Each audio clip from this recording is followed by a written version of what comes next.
दूंगा। कहते आप मेरा राज ले लीजिए, आप मेरा कोष ले लीजिए, मैं तीनों रानी और अपने चारों बच्चों के साथ वन में रह जाऊंगा, लेकिन राम को मत मांगिए। तब यहाँ पर वशिष्ठ जी आते हैं। तब वशिष्ठ बहु विधि समझावा। वशिष्ठ जी महाराज दशरथ जी महाराज को समझाते हैं कि राम जाएंगे नहीं तो धनुष कौन तोड़ेगा, और धनुष नहीं तोड़ेगा तो सीता जी से विवाह कैसे होगा। जब वो समझाए कि राम जाएंगे तो बहू लेकर आएंगे, यानी फायदे में है आप, और फायदा किसको अच्छा नहीं लगता। यहाँ कहा गया है तब वशिष्ठ बहु विधि समझावा। एक संत कहते थे बहु यानी पतोहू, बहु विधि अनेक प्रकार से समझाए, और बहु विधि यानी बहु के विधि से समझाए। दशरथ जी महाराज को लगा कि हाँ हम फायदे में हैं। दशरथ जी महाराज अति आदर दो तनया बुलाए, हृदय लाई बहु भांति सिखाए। कैसे सिखाए? हृदय लाई बहु भांति सिखाए। महाराज ने आदर पूर्वक बुलाया। क्यों? क्योंकि आज बहुत बड़े काम करने के लिए जा रहे हैं। मैं आपको दूसरे दिन की कथा में लेके जाऊं। पूरे मानस में 2 जगह आदर किया गया है, वो भी बड़ों ने छोटों का आदर किया है। भूत भावन भगवान शिव मां पार्वती का आदर किए, और यहाँ दशरथ जी महाराज राम जी का आदर कर रहे हैं। कहने का अर्थ है यदि छोटा भी कोई बड़ा काम करने के लिए जा रहा हो तो उसका आदर कीजिए, सत्कार कीजिए, सम्मान कीजिए। महाराज आदर पूर्वक बुलाए और हृदय से लगाकर सिखाए। क्या सिखाए? जैसे आप हमसे पूछ पूछ कर आज तक व्यवहार करते हैं, राम और लक्ष्मण को सिखाए, ठीक उसी प्रकार आज के बाद विश्वामित्र जी से पूछ पूछ कर व्यवहार कीजिएगा। और विश्वामित्र जी से कहते हैं दशरथ जी, तुम मुनि पिता आन नहीं को। दशरथ जी महाराज कहते हैं ये आज से आप इनके पिता हैं और ये आपके पुत्र हैं। अगर इनके बारे में कोई फैसला लेना हो तो ये मत सोचिएगा कि दशरथ जी से आज्ञा लेना पड़ेगा ना। आप पिता ही हैं तो आप आगे जो समझ आवे वो कीजिएगा। राम और लक्ष्मण को विश्वामित्र जी के हाथ में सौंपकर महाराज दशरथ रणिवास में गए, और राम लक्ष्मण अपने माताओं को प्रणाम करके विश्वामित्र जी के साथ गए। कहाँ गए? एक भजन है, उसका अंतरा सुनाओ। अरे लागल बक्सर में मेला, देखे के हमरा मनमा करेला। बक्सर बिहार में। अरे लागल बक्सर में मेला, देखे के हमरा मनमा करेला। आगे आगे विश्वामित्र बाबा चले ले, और पिछवा से दुई दुई गो चेला, देखे के हमरा मनमा करेला। अरे लागल बक्सर में मेला, देखे के हमरा मनमा करेला। लेकिन अभी लागल प्रयाग में मेला, देखे के हमरा मनमा करेला। राम जी लक्ष्मण जी के साथ बक्सर पहुंचे। बक्सर से पहले टाटक वन है जहां तारिका रहती है। तारिका को ये पता है कि विश्वामित्र जी किसी को लाने गए हैं जो हम लोगों का वध करने वाला है। इधर राम जी लक्ष्मण जी के साथ सत्संग करते विश्वामित्र जी जा रहे हैं। सुनी तारिका, तारिका के कान में आवाज आई, तारिका क्रोध करी धाई। क्रोधित होकर ताड़का दौड़ती है और लक्ष्मण जी देखे, बोले भैया चलाओ बाण। राम जी कहते हैं अबला है। विश्वामित्र जी बोले राम अबला नहीं है, ये सबसे बड़ी बला है। और राम जी अरे कहीं बाना प्राण हरि लीन्हा, दीन जाने ते निज पद दीन्हा, दीन जाने प्रभु निज पद दीन्हा, दीन जाने प्रभु निज पद दीन्हा। एक बार में प्रभु ने ताड़का को समाप्त कर दिया। दीन जानकर ताड़का सुकेतु यक्ष की बेटी थी। ताड़का श्राप के कारण असुर हो गई थी। भगवान ने दीन जानकर ताड़का को अपने धाम विदा किया। यहाँ पर विश्वामित्र जी ने रघुनाथ जी और लक्ष्मण जी को 2 विद्या प्रदान किए, बला और अति बला। क्या होगा? ना कभी भूख लगेगी ना प्यास लगेगा, शरीर में अतुलित बल और तेज संपन्न होगा, शरीर बलिष्ठ होगा। जितने आयुध थे विश्वामित्र जी के पास सब रघुनाथ जी को समर्पित कर दिए। श्री रामार्पण नमस्तु। और आदर पूर्वक आश्रम में ले जाकर भोजन करवाए, विश्राम भया। सवेरा भया। राम जी बोले गुरुजी आप कह रहे थे यज्ञ की रक्षा करनी है और यहाँ तो कोई यज्ञ हो ही नहीं रहा है।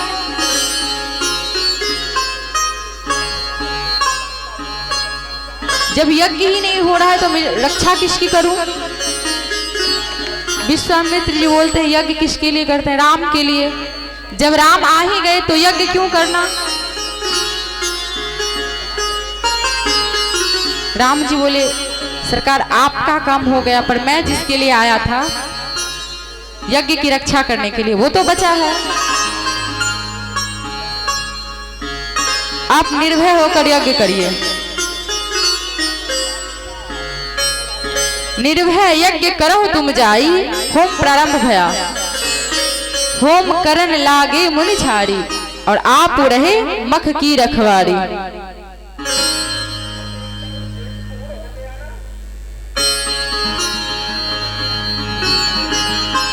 दोनों भैया मख कहे तो यज्ञ की रक्षा धनुष बाण लेकर पहरा देने लगे।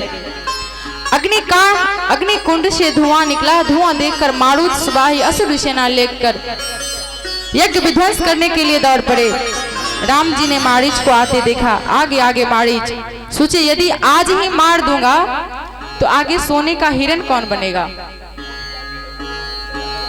भगवान ने बाण में से फर निकाला और बिना फर का बाण मारा। अरे बिनु फर बाण राम ते ही मारा, बिनु फर बाण राम ते ही मारा, सतजो जन गा सागर पारा।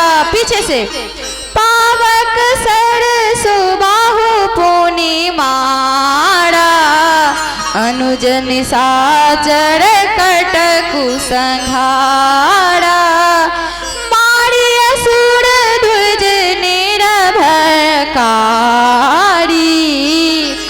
स्तुति करहि देव मुनि छाड़ी, स्तुति करहि देव मुनि छाड़ी। बिना फड़ का मारीच को मारा। मारीच 100 योजन दूर गिला। अग्निबाण चलाकर भगवान ने सुबाहु को जलाकर भस्म किया। पीछे से लक्ष्मण जी से जितने निशाचरी सेना थी लक्ष्मण जी ने एक ही बाण में सबको समाप्त कर दिया। देवता प्रसन्न भये, मुनि आनंद में आ गए। देवता प्रसन्न होकर भगवान की आकाश से स्तुति करने लगे, फूल की वर्षा करने लगे।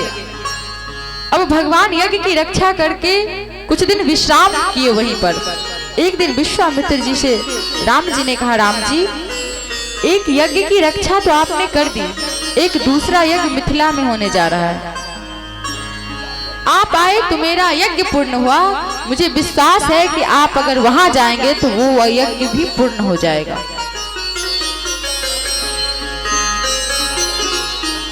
राम जी बोले जो आज्ञा प्रभु। चलते चलते राम जी को कुछ दूर आगे जाने पर एक आश्रम दिखाई पड़ा।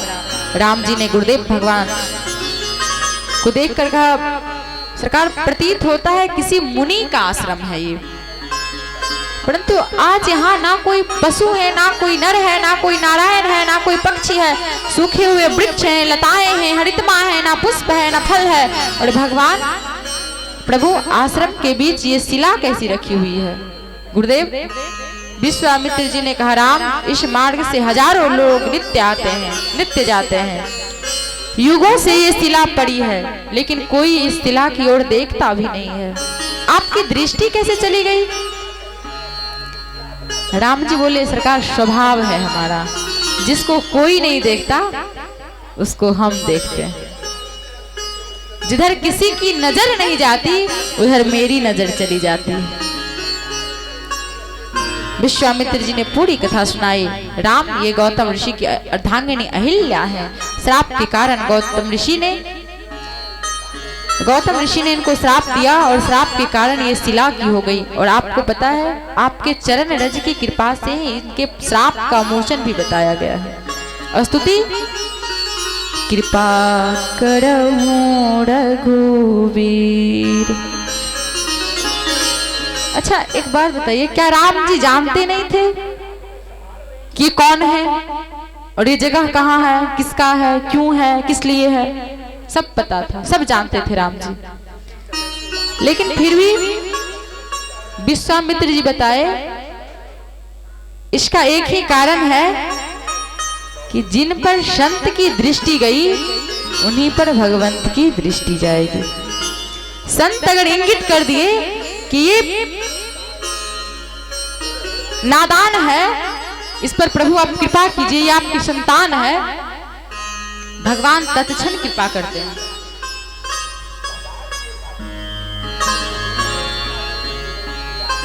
इसीलिए कहा गया है, प्रथम भगति संतन कर संगा। जीवन में सबसे पहला व्यवहार करना चाहिए कि हमारे जीवन पर किसी संत की छाया बनी रहे। प्रातः स्मरणीय परम पूज्य तुलसी पीठाधीश्वर आचार्य रामानंदाचार्य स्वामी श्री रामभद्राचार्य जी महाराज कहते हैं कि अगर आत्मा को परमात्मा से मिलाना है तो बीच में महात्मा को रखना पड़ेगा, तभी परमात्मा कृपा करेंगे। सब संत जब जब अनंत के सामने जाते हैं, प्रार्थना करते हैं, प्रभु एक और आपका बच्चा है, तनिक कृपा दृष्टि बनाए रखिएगा। और राम जी ने कृपा किया। जाके देखिए, पैर नहीं रखे राम जी, भगवान ने चरण रज का स्पर्श कराया है, चरण का स्पर्श नहीं कराया। गोस्वामी जी छंद प्रारंभ करते हैं, पड़ सत पद पावन शोक न सावन, प्रगट भई तप पुंज सही। गोस्वामी जी भी ये भी लिख सकते थे, राखत पद पावन।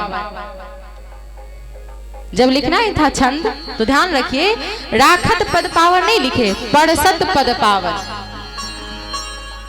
पड़ोसने का अर्थ है पात्र का आपस में स्पर्श ना हो, ऊपर से देने को परोसना कहते हैं, जिससे सामग्री चली भी जाए और स्पर्श भी ना हो एक दूसरे का। राम जी पादुका से पांव निकाले और पादुका में, चूंकि पादुका में पांव था तो रजकण लगे नहीं थे, इसलिए राम जी पादुका से पांव निकाले, धरती पर रखे और उनमें धूल कण लगा और उस पत्थर पे जाकर अपने पांव को झटकारे। पांव से रजकण निकला, उस पे पड़ा और मां अहिल्या चैतन्य होकर खड़ी हो गई।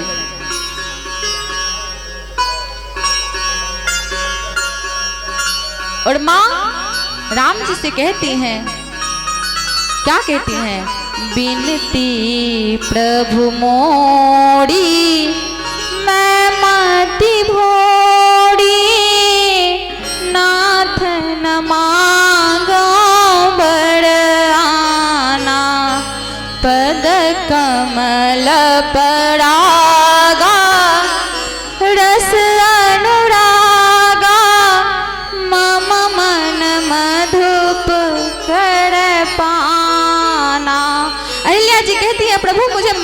का ढंग नहीं आता, लेकिन फिर भी मैं एक बात कहूंगी नाथ, भौरा दिन रात कमल के पुष्प की ओर घूमता है, क्योंकि उसके भीतर जो पराग है उस पराग को लेना चाहता है, प्राप्त करना चाहता है।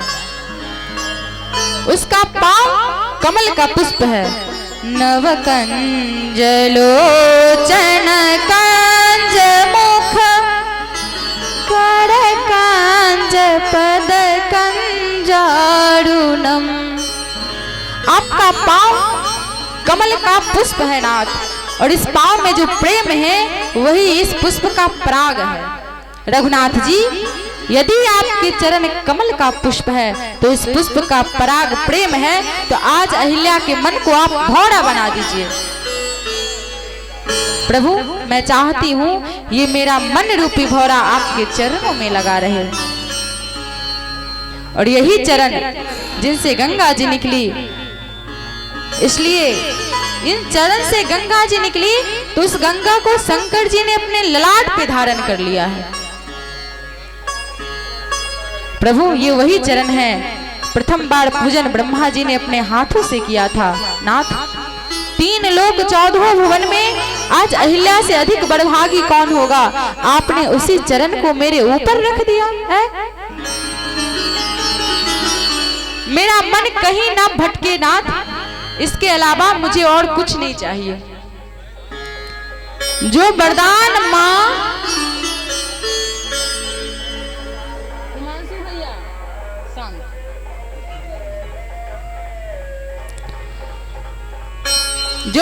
माँ अहिल्या ने मांगा, रघुनाथ जी ने दिया। बाबा कहते हैं, एही भांति सिधारी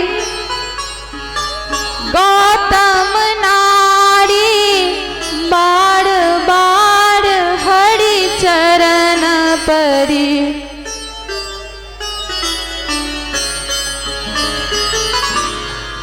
इस प्रकार मन चाहा वरदान प्राप्त करके माँ अहिल्या बार बार रघुनाथ जी के चरणों में दंडवत करती हैं, और अंत में अपने पति गौतम जी के पास उनके लोक चली गईं।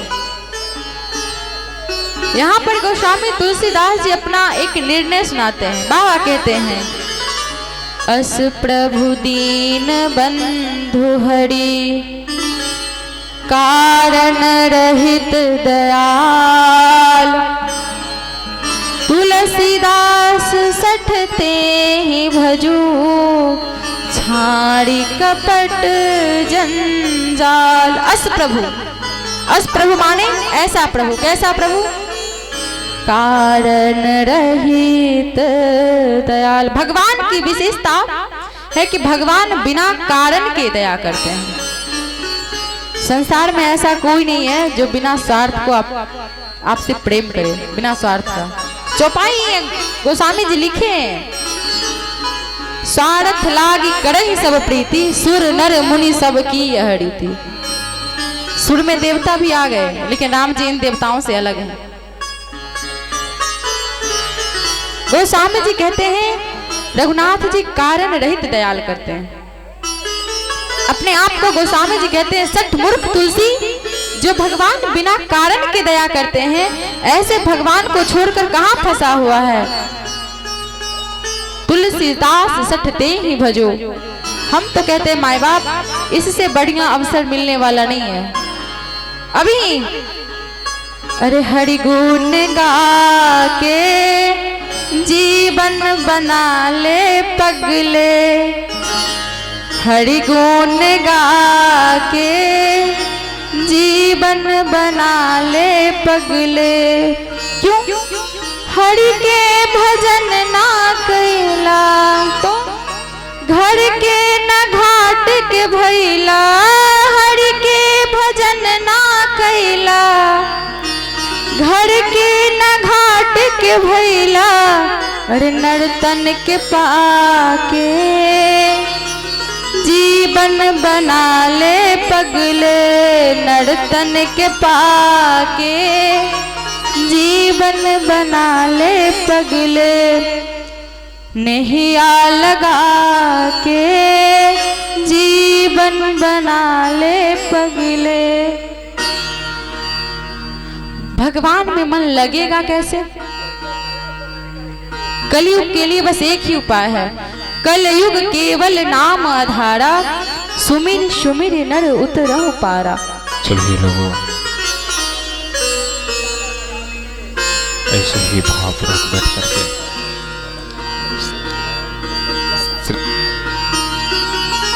मेरी सरकार कहते हैं कि और व्यापार कीजिए चाहे मत कीजिए, कोई नौकरी हो चाहे ना हो, एक व्यापार होना चाहिए। कौन सा? राम जी की व्यापारी।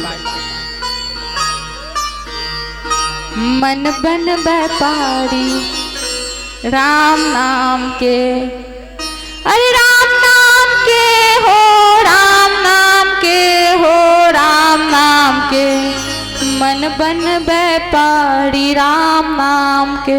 दुकान चालू कहाँ से होगा?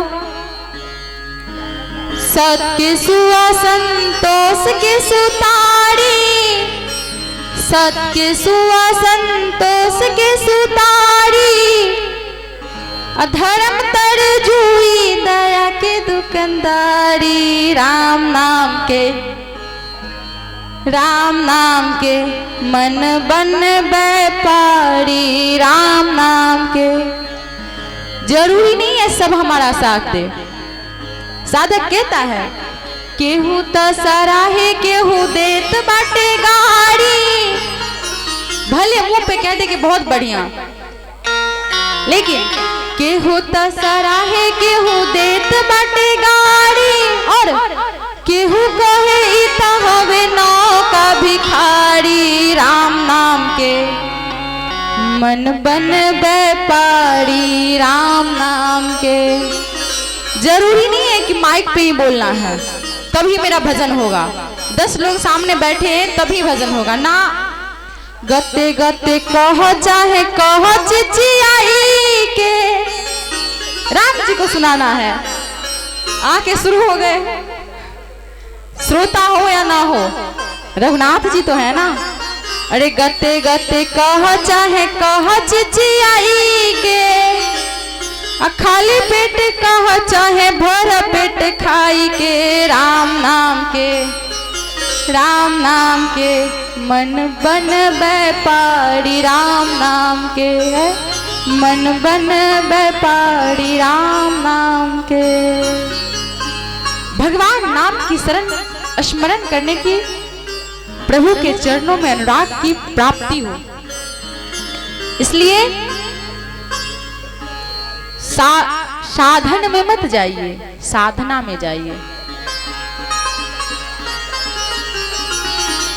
हमारे घर बहुत धन है, हम देखने में बहुत तेजवंत हैं, बल है, यश है, कीर्ति है। रघुनाथ जी को इन सब की कोई जरूरत नहीं है।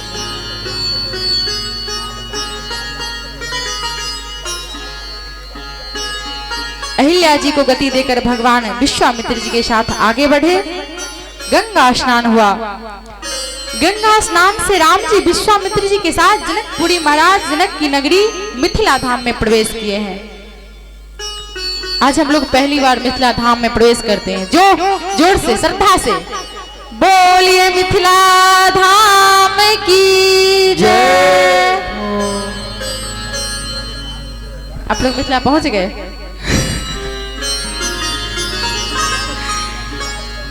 रघुनाथ जी विश्वामित्र जी के साथ जनक जी महाराज से आकर परिचय भया। जनक जी महाराज विश्वामित्र जी को दंडवत किए। राम लक्ष्मण जी को देखकर परिचय पूछे कि महाराज ये कौन है? मेरा मन सहज वैराग्य में रहता है, ब्रह्म चिंतन में रहता है, और इस सांवले वाले को देखकर मेरा मन भटक रहा है, ये है कौन? विश्वामित्र जी कहते हैं चक्रवर्ती महाराज दशरथ के पुत्र राम और लक्ष्मण हैं। चक्रवर्ती महाराज के बेटे हैं, ऐसा जानकर जनक जी महाराज ने मिथिला के सबसे सुंदर घर में ले जाकर राम जी को स्थान दिया। संध्या बेला में राम जी लक्ष्मण जी गुरुदेव भगवान से अनुमति लेकर नगर भ्रमण करने निकले। भगवान पूरी मिथिला घूमे हैं और दर्शन कीजिए। पूरी मिथिला घूमने के बाद राम जी आए गुरु जी के पास। संध्या में संध्या ब्यारू आरती भई, रात्रि भोजन भया, विश्राम भया। सबसे पहले गुरुदेव भगवान सोने गए और गुरु जी सोने गए तो राम जी लक्ष्मण जी की पांव की सेवा प्रारंभ किए। बार बार राम जी की आज्ञा देने पर लक्ष्मण जी अब सोने गए। जब लक्ष्मण जी सोने गए, यहाँ सबसे लेट कौन सोया है? लक्ष्मण जी। लेकिन देखिए यहाँ उठने की जो क्रिया होगी वो सबसे पहले लक्ष्मण जी की हुई, उल्टा हो जाती है, क्रम बदला। सबसे पहले लक्ष्मण जी जगे। उठे लखनन शिविगत सुनी, अरुण शिखा धुनि कान, गुरुदेव पहिले ही जगतपति, जागे रामो सुजान। प्रातः काल रात्रि बीतने के बाद जब मुर्गे ने आवाज लगाई तो सबसे पहले लक्ष्मण जी जगे। सबसे लास्ट में, सबसे अंत में सोए थे और सबसे पहले जगे। इसका अर्थ जानते हैं? जिसको पता है कि हमें जीवन में क्या करना है उसे जगाया नहीं जाता। माँ पानी लेकर आंख पूछने के लिए खड़ी नहीं होती, बच्चा स्वयं जग के बैठता है। और जिसको जगाया जा रहा है, कुछ किया, कुछ करने के लिए बचा है अभी। यहाँ लक्ष्मण जी सबसे पहले जगे और राम जी के चरणों की सेवा प्रारंभ किए। फिर राम जी जगे और दोनों भैया जाकर जब गुरु जी की सेवा में लगे तो सबसे अंत में गुरुदेव भगवान जगे। प्रातः क्रिया से प्रभु निवृत्त भये और दर्शन करिए। यहाँ गुरु जी ने राम जी को पुष्प लाने के लिए कहा नहीं है। राम जी स्वयं विचार किए कि गुरुदेव जब पूजन हेतु जाएंगे तो उन्हें पुष्प दल की आवश्यकता होगी, जरूरत होगी। राम जी स्वयं जाकर गुरु जी से अनुमति मांगते हैं। गुरुदेव आज्ञा मिले तो पूजन हेतु पुष्प दल ले आए। कहते हैं समय जाने गुरु आय सुपाए, लेना प्रसून चले दो भाई। पूज्यपाद गोस्वामी तुलसीदास जी कहते हैं समय जान करके गुरुदेव भगवान को प्रातः काल पूजन में पुष्प दल चाहिए होगा। अस्तु राम जी स्वयं जाकर गुरुदेव से अनुमति प्राप्त करते हैं और अनुमति लेकर दोनों भैया पुष्प दल लेने के लिए जनक जी के राज्य में पुष्प वाटिका में प्रवेश करते हैं। पूरे रामचरितमानस में 3 बाग का वर्णन गोस्वामी जी करते हैं। पहला मिथिला का ये बाग पुष्प वाटिका, दूसरा किष्किंधा में सुग्रीव जी के पास मधुबन, तीसरा लंका में रावण की अशोक वाटिका। लेकिन तीनों वाटिकाओं में अंतर है। रावण के पास जो वाटिका है वो है भोग वाटिका, सुग्रीव जी के पास जो वाटिका है वो है उपयोग वाटिका। लेकिन मिथिला में जनक जी के पास जो वाटिका है ये ना भोग वाटिका है ना उपयोग वाटिका है, ये योग वाटिका है। पूज्यपाद गोस्वामी तुलसीदास जी ने इतना दिव्य वर्णन किया है बाग की, हम और आप कल्पना नहीं कर सकते। यहाँ पर गोस्वामी तुलसीदास जी ने बड़ा अच्छा वर्णन किया है बाग का।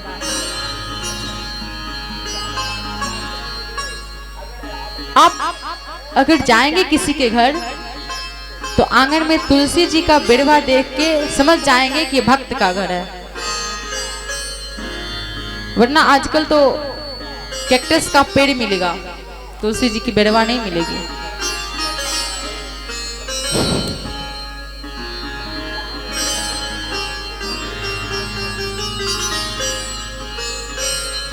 गोस्वामी जी कहते हैं इस बाग में ऐसे ऐसे पौधे हैं। कैसे पौधे? लागे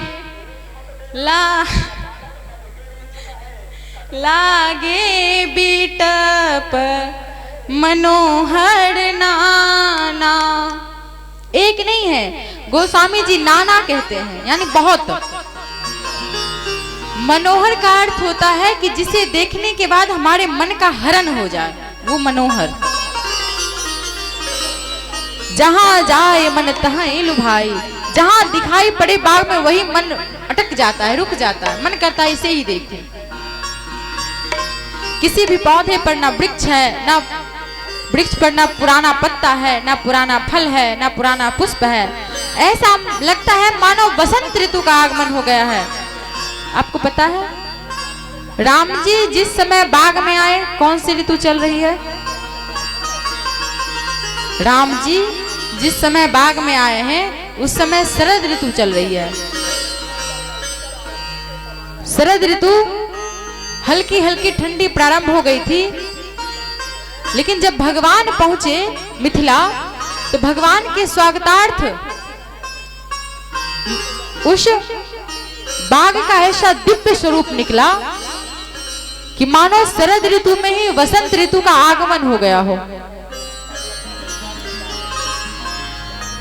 बाग में 5 प्रकार के पक्षी, चातक, कोयल, तोता, चकोर और मोर आकर चहचहा रहे हैं, नाच रहे हैं। भगवान बाग में पहुंचे। बागों के बीचों बीच एक सरोवर है जिसके सोपान कहें तो सीढ़ियां मणियों से सुसज्जित हैं, और सरोवर के ठीक बगल में मां गौड़ी का दिव्य भवन बना हुआ है। राम जी आए और राम जी ने सबसे पहला काम किया, मालियों से अनुमति मांगे। हम और आप जिस समाज से हैं भैया, मेरे गांव में भी होता है, 3 बजे से उठ के लोग सारा एकदम परसों जो पुष्प बनेगा उसको भी ले लेते हैं, और उसके बाद जो माली आशीर्वाद देते हैं उसका तो वर्णन गोस्वामी जी भी नहीं करेंगे।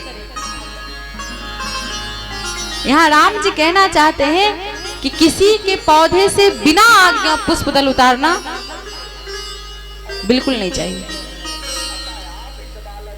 राम जी गए, अनुमति मांगते हैं। चहु दिशि चितई पूछी मालीगन, लगे लेन दल फूल मुदित मन। राम जी ने मालियों से अनुमति मांगी। महापुरुष अपनी अपनी भाव से, अपनी अपनी मति से बड़ा अद्भुत गायन किए हैं। प्रातः स्मरणीय परम पूज्य नारायण दास भक्त माली पूज्य मामा जी कहते हैं,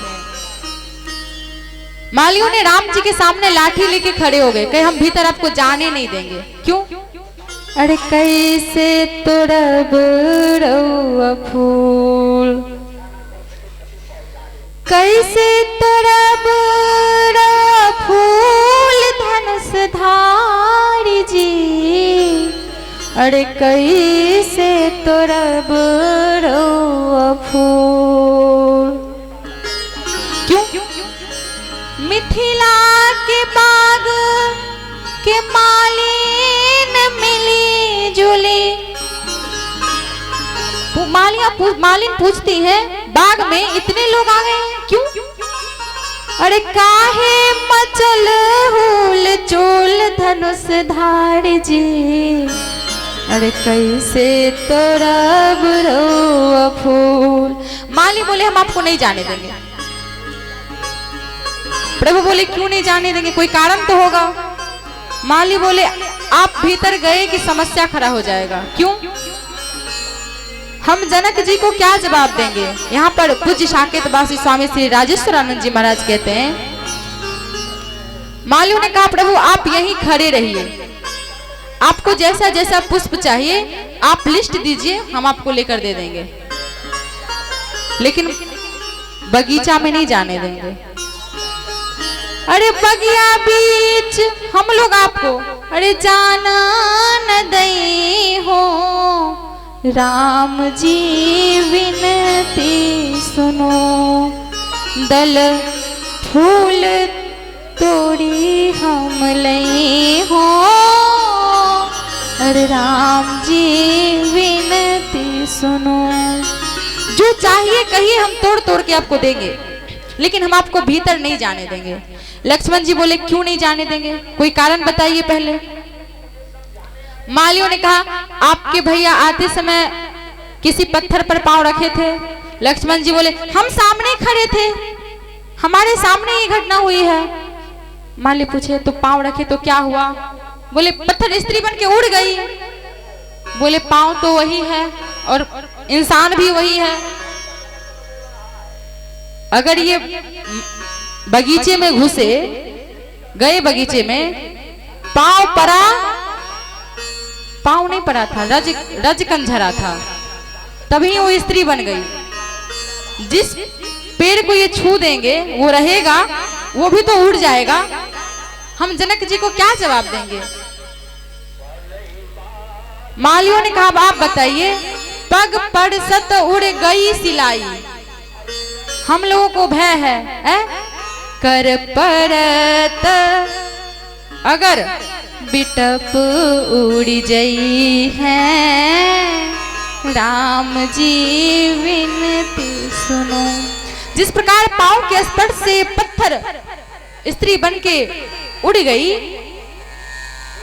लक्ष्मण जी अगर ये पेड़ पौधे उड़ने लगेंगे तो हम जनक जी को क्या जवाब देंगे? लक्ष्मण जी बोले, ये गारंटी हमारी है, हम ले लेंगे कि आपका पेड़ पौधा उड़ेगा नहीं, रहेगा। और क्यों उड़ेगा? बोले, आप नहीं जानते, श्री रामचंद्र कृपालु भज मन, हरण भव भय तारुणम। कौन राम जी? नव कंज लोचन कंज मुख कर कंज पद कंजारुणम। कंज यानी कमल। भगवान का शरीर कैसा है? आंख नव लोचन, नए कमल के पंखुड़ियों के समान नेत्र है। कंज मुख, खिले हुए कमल के समान मुख है। कर कंज, हाथ की लालिमा कमल के समान है। पद कंजारुणम। माली कहते हैं, अगर एक वाक्य में हम कह दें ना, तो आपके भैया चलते फिरते कमल के पुष्प के गुलदस्ते हैं। लक्ष्मण जी बोले, तो क्या हुआ? बोले, राम जी अगर भीतर गए, इस बाग में बहुत भौरे हैं, भौरे बेचारे को दुविधा हो जाएगी कि असली पुष्प कौन सा है। और यदि पुष्प को छोड़कर आपके भैया के मुख पे ही मंडराने लगे तो हम क्या करेंगे? न जाता आत्मदेवस्य पश्यत, धैन्वा बालः प्रसूतस्तु, देवरूपीति कौतुकम। विधाता का कौतुक तो देखिए कि गाय ने भी पुत्र को जन्म दिया। भाग्य का उदय हो गए पंडित जी का। सबने बधाई दिया, नामकरण संस्कार किया। गाय के कान जैसा कान था, इसलिए पंडित जी ने नाम गौकर्ण रख दिए। धीरे धीरे दोनों बालक बढ़े हुए, पर ख्याति दोनों की हुई। एक विख्यात हुआ और दूसरा कुख्यात हुआ। कियत्यालेन तौ जातो तरुणो तनया बुभौ, गौकर्णः पंडितो ज्ञानी, धुंधकारी महाखलः।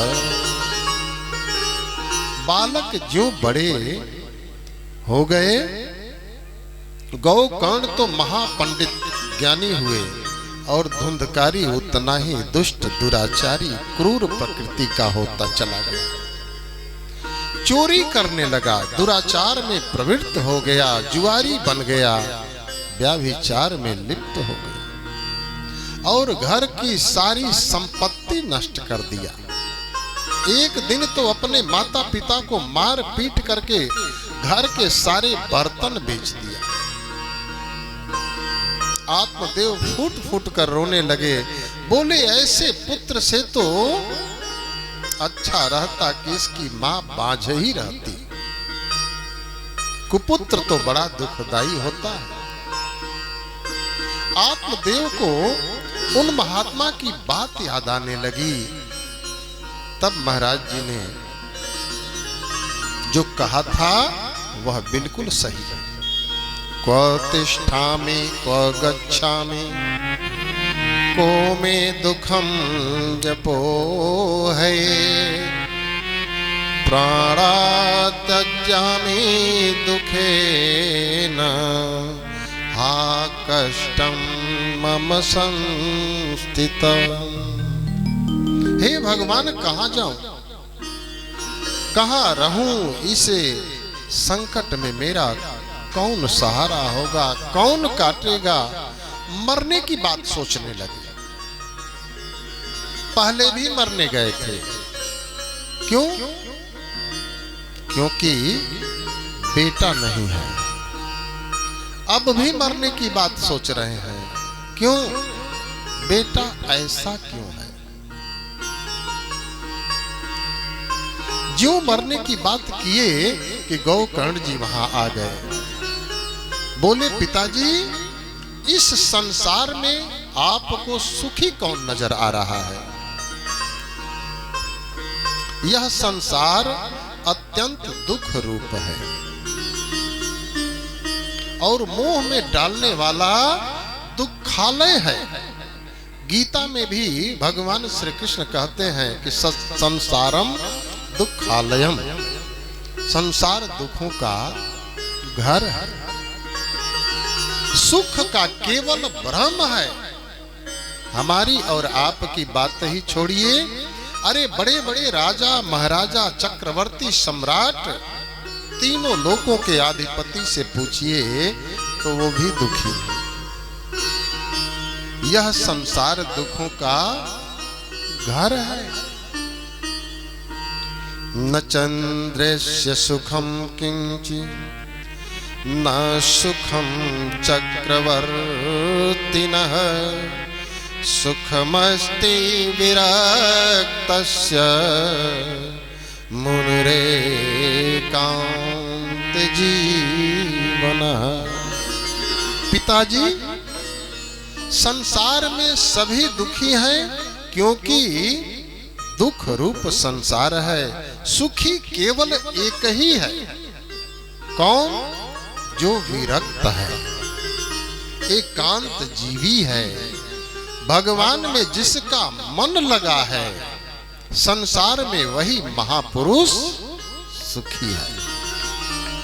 अंधकूपे स्नेह पासे बद्धः पंगुरहं शठः कर्मणा पतितो नूनम् मामोदर दयानिधे।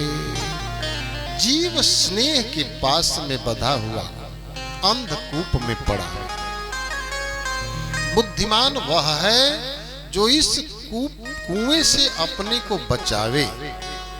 आत्मदेव ने कहा, बेटा तुम बड़े दयालु हो, मेरे उद्धार का तुम ही कोई उपाय बताओ।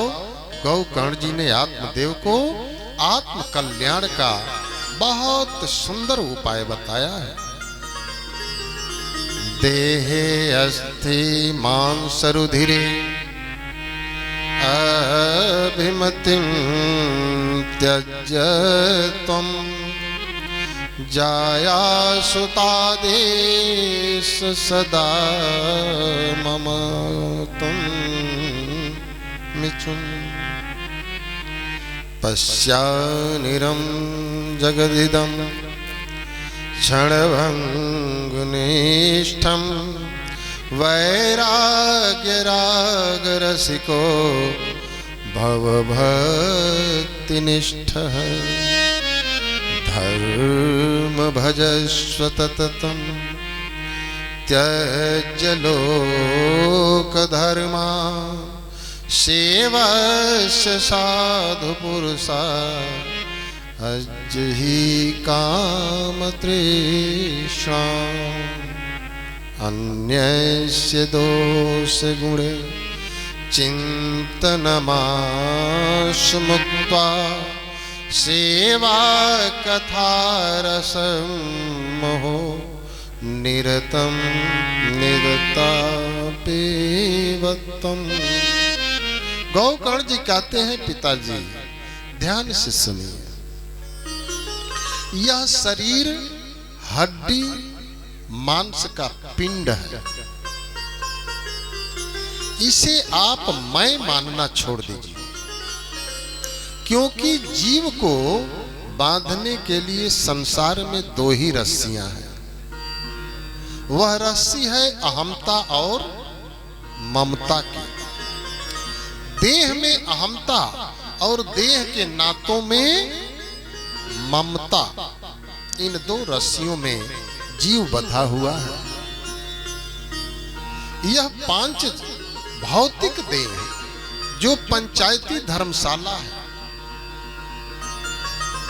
जैसे धर्मशाला में कमरा बुक कराया, समय पूरा हो गया, कमरा खाली करके चाबी मालिक को दे दो और अपने घर लौट जाओ, उसी तरह से यह आपका शरीर पंचों का है, आपका नहीं है।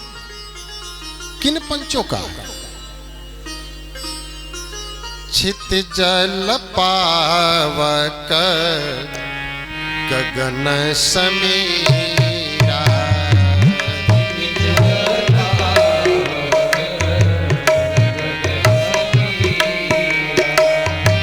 छित जल पावक गगन समीरा,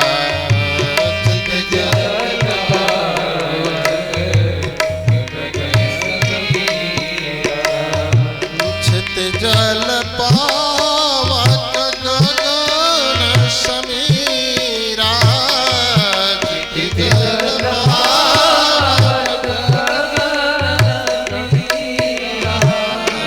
पंचतत्व रचि अधम शरीरा, पंचतत्व रचि अधम शरीरा। इन पंच तत्वों ने अपना अपना अंश दे करके आपको शरीर रूपी कमरा दिया है। इस कमरा में रह करके आपने संसार का भ्रमण किया, परंतु यह देह रूपी कमरा हमारा नहीं है, इसका ध्यान रहे। और जब शरीर ही हमारा नहीं है तो शरीर के नाते हमारे कैसे रह सकते हैं? हम सब यात्रियों की तरह से हैं। जैसे यात्रा में यात्री मिलते हैं और बिछड़ते हैं, वैसे ही जीवन की यात्रा में रिश्ते नाते रूपी यात्री मिलते हैं और बिछड़ते हैं। जिसकी यात्रा पूरी हो जाती है वह अपने स्टेशन पे उतर जाता है और नए नए यात्री मिल जाते हैं। समय पूरा हुआ, बूढ़े हुए, भगवान का बुलावा आया, अपना स्टेशन उतर गया, चला गया और नए नए लोग जन्म लेते हैं, एक दूसरे से मिलते हैं और प्रेम का, वैर का खेल खेलते हैं, फिर अपने अपने घर चले जाते हैं।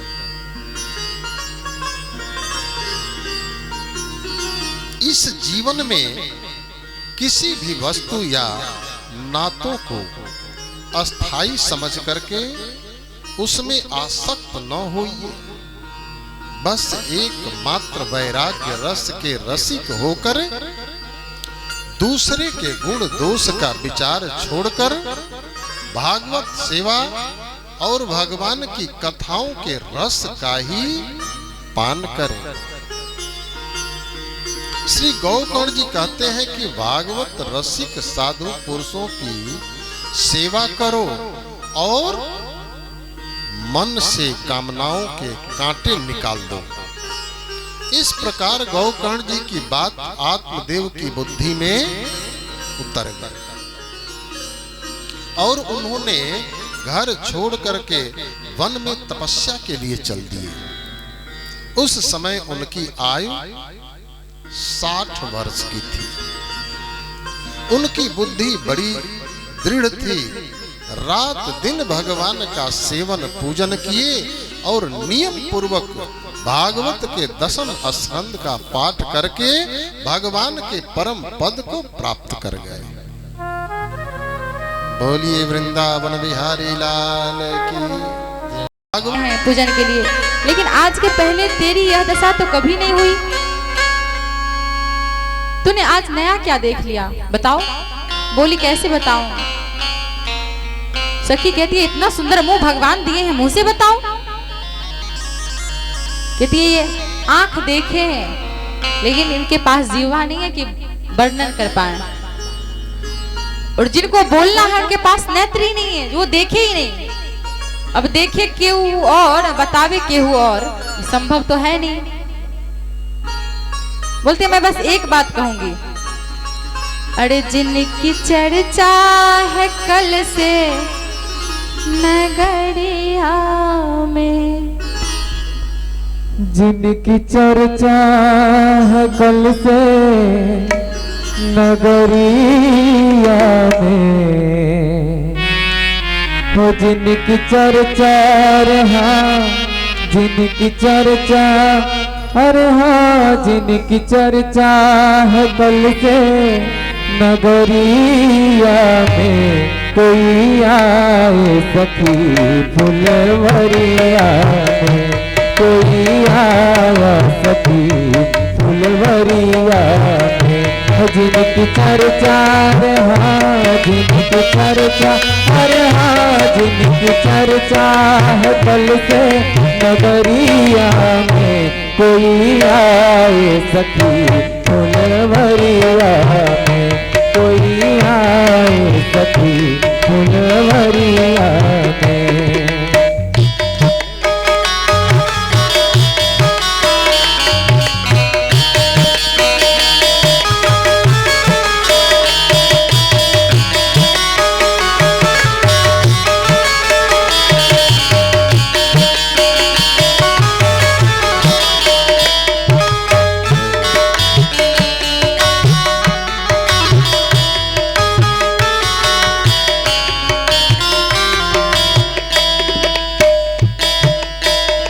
एक है सांवरा दूसरा गोरा बदन, एक है सांवरा दूसरा गोरा बदन, देख कर भी न थकता किसी का भी मन, देख कर भी न थकता किसी का भी मन। एक है सांवरा दूसरा गोरा बदन, देख कर भी न थकता किसी का भी मन, सांवरा बस गया सांवरा रहा, सांवरा बस गया है पुखरिया में, कोई आए सखी फुलवरिया में, कोई आया सखी फुलवरिया में, कोई आया सखी फुलवरिया में।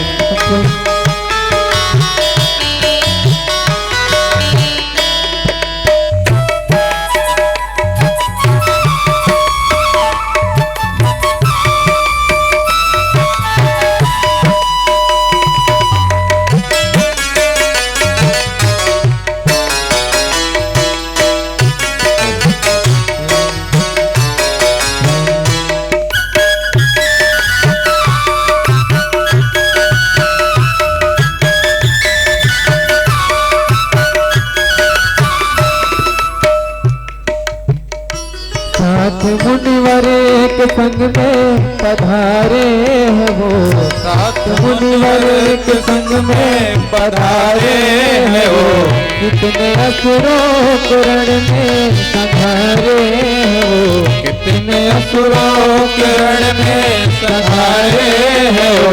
जोर कितना है हाँ, जोर कितना है बाली उमरिया में, जोर कितना है बाली उमरिया में, कोई आए सखी फुलवरिया में, कोई आए सखी फुलवरिया में। कल से चर्चा है जिनकी नगरिया में, कल से चर्चा है जिनकी नगरिया में, कोई आए सखी फुलवरिया में, कोई आए कोई आए सखी फुलवरिया कोई आए सखी फुलवरिया में।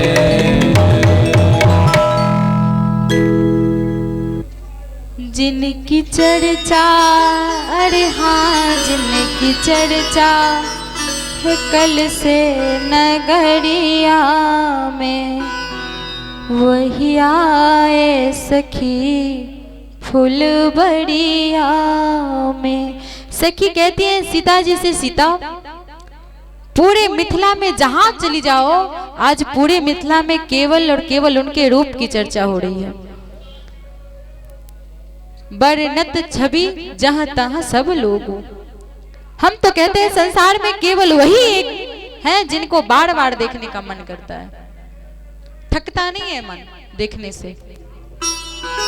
जैसे सखी ने बात कही, उस सखी को मैया अपने आगे रखकर उसके पीछे पीछे सीता मैया चल पड़ी। यहां माँ एक सूत्र देना चाहती हैं, कहती हैं अगर हमको आपको पीछे भी चलना हो जीवन में, तो उसके पीछे चलिए जो प्रभु से दर्शन करा दे, जो किसी संत की कुटिया तक पहुंचा दे, जो किसी भगवत स्थान तक पहुंचा दे, कोई तीर्थ स्थान में पहुंचा दे। अगर पीछे भी चलना है तो उस व्यक्ति के पीछे चलिए। माँ सभी सखियों में अग्रगण्य थी। नियम से तो माँ को आगे रहना चाहिए था, पर माँ उस सखी को आगे करके चली अग्र करी प्रिय सखी सोई। आज माँ उस प्रिय सखी सीता जी को आगे करके चली हैं। माँ संदेश देना चाहती हैं कि जीव उसी के पीछे चले जो भगवत भजन और भगवान तक पहुंचा दे।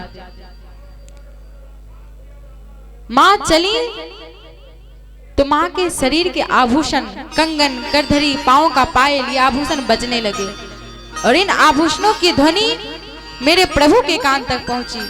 और प्रभु ने लक्ष्मण जी से कहा, भाई कुछ सुन रहे हो आप? ऐसा लगता है मानो कामदेव दुदुम्भी बजाकर विश्व पर विजय प्राप्त करने चले हों। अभी राम जी बोल ही रहे थे, जिस दिशा से ध्वनि आई भगवान उस दिशा की ओर देख पड़े। तब तक राम जी को मैया दिखाई पड़ी और जैसे माँ दिखाई पड़ी, प्रभु ने लक्ष्मण जी से कहा, भाई पुष्प दल बाद में लेना। उधर देखो, अरे तात जनक तनया सोई, धनुष यज्ञ जेहि कारण होई। लक्ष्मण जी बोले, फिर ये यहाँ क्या कर रही हैं?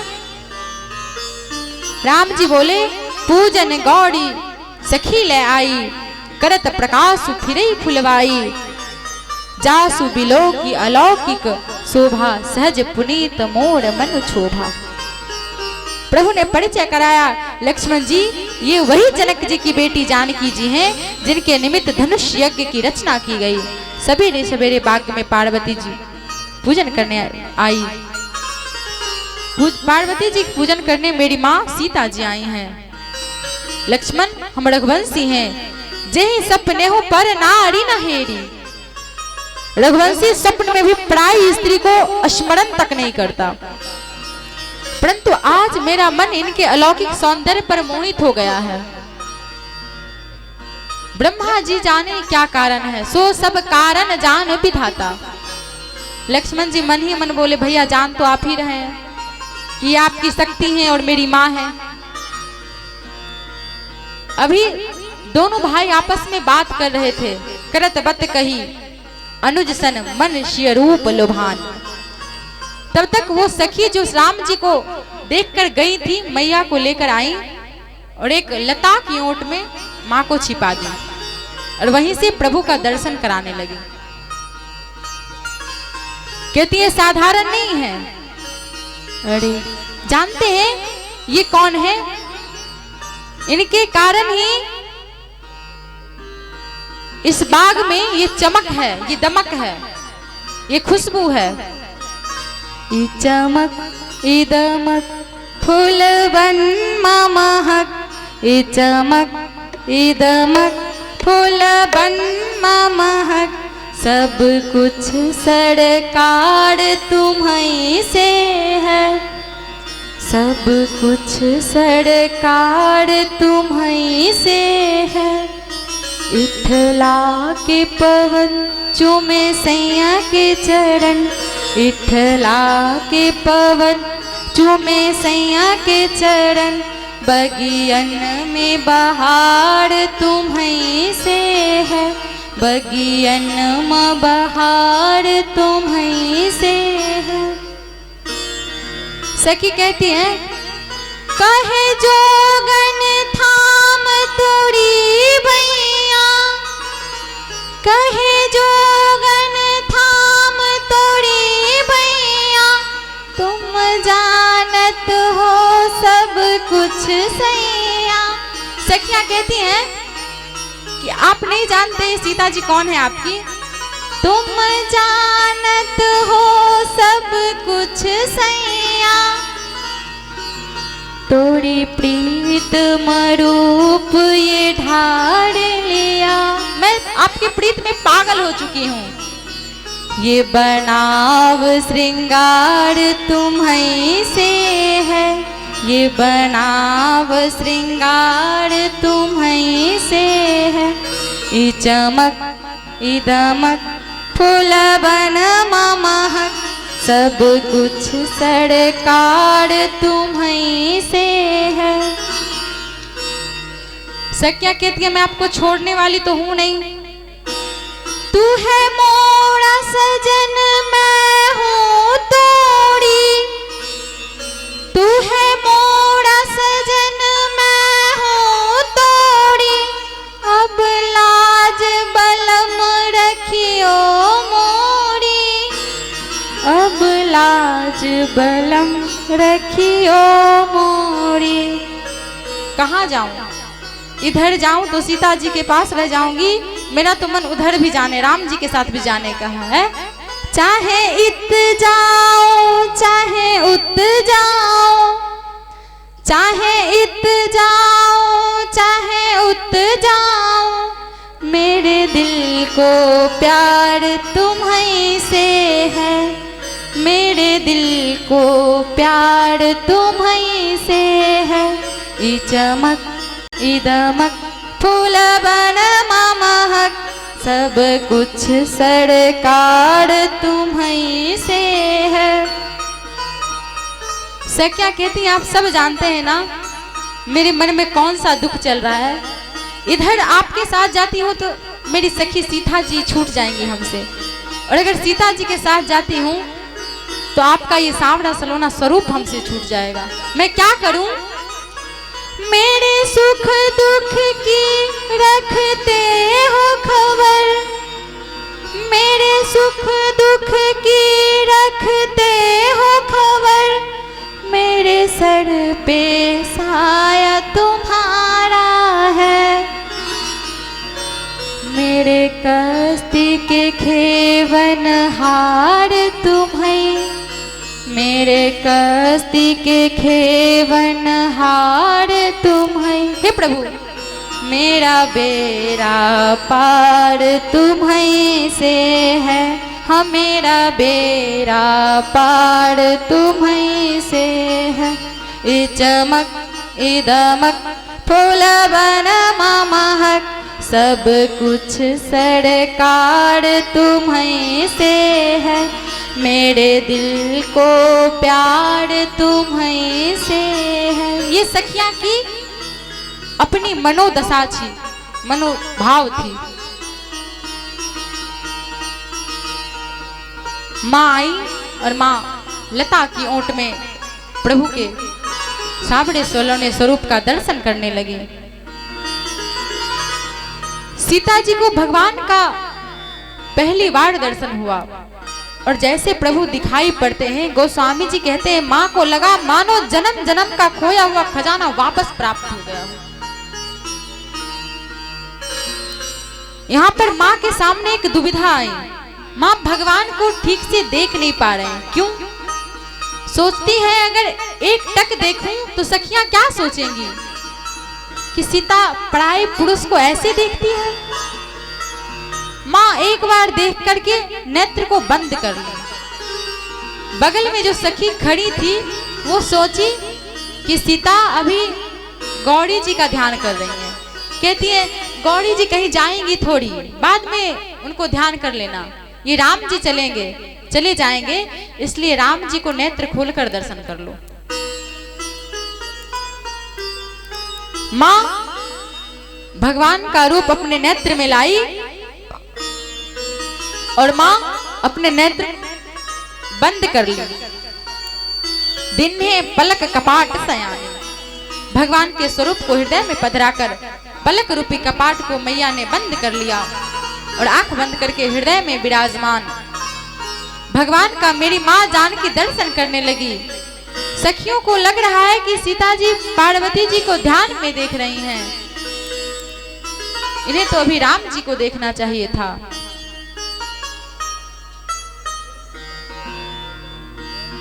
कुछ देर बाद एक सखी को याद आया कि बहुत देर से हम लोग वाटिका में हैं, बहुत टाइम हो गया, बहुत समय हो गया, वहां माँ सुनैना इंतजार कर रही होंगी, अब चला जाए। तो सीता जी की सखियां कहती हैं कि विलंब हो रहा है,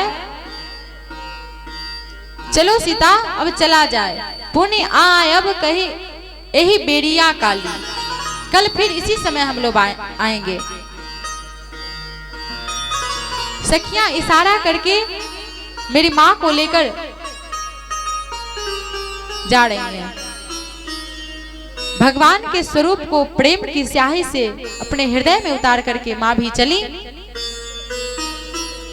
भगवान की सबसे छोटी जो पूजा की विधि है उसका नाम है पंचोपचार, उसके आगे है दशोपचार, षोडशोपचार, शतोपचार, सहस्त्रोपचार, जितना आपका समर्थ हो, लेकिन सबसे छोटी विधि का नाम है पंचोपचार। धूप दीप नैवेद्य आरती और स्तुति, ये 5 प्रकार।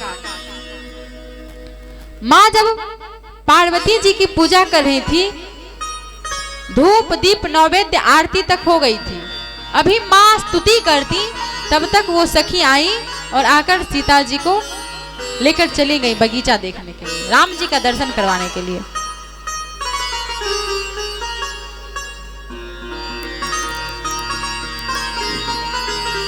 यहाँ पर एक अद्भुत सूत्र दिए बाबा ने, कहते हैं यदि हम पूजा में बैठे हों, अगर हमसे कोई बड़े आ गए तो नियम है कि पूजा से उठकर उनका स्वागत किया जाए। कुछ क्षमा प्रार्थना करके आप पूजा से उठिए और उनका स्वागत कीजिए और उनको बिठाकर फिर आप आइए पूजा में। ये अपराध हुआ था काकभुसुंडी जी महाराज से। उज्जैन के महाकालेश्वर मंदिर में बैठे थे, शिव जी के भगत थे, उनके गुरुजी वैष्णव संप्रदाय से थे। गुरुजी के वैष्णव संप्रदाय से होने के बाद भी उनको वैष्णवों से जलन होती थी। सोचते थे हम सभ्य हैं, हम सबसे बड़े हैं। परिणाम क्या हुआ? गुरुजी आए और वो पूजा में बैठे ही रहे। बोले हम ऐसे थोड़ी बैठे, हम शंकर जी की पूजा कर रहे हैं। ये अपमान गुरु बर्दाश्त कर लिए, शिव जी बर्दाश्त नहीं कर पाए, श्राप दे दिए कि गुरु जी के आने के बाद भी अजगर जैसा बैठा रहा, जा तू अजगर हो जा। उसी श्राप को कम करने के लिए गुरु जी ने महाकाल से प्रार्थना की है, नमामि शमीशान निर्वाण रूपम विभम व्यापकम ब्रह्म वेद स्वरूपम। यह स्तुति वहीं पर की गई है। सीता जी राम जी से मिलने के बाद फिर गई गौरी जी के पास। क्यों?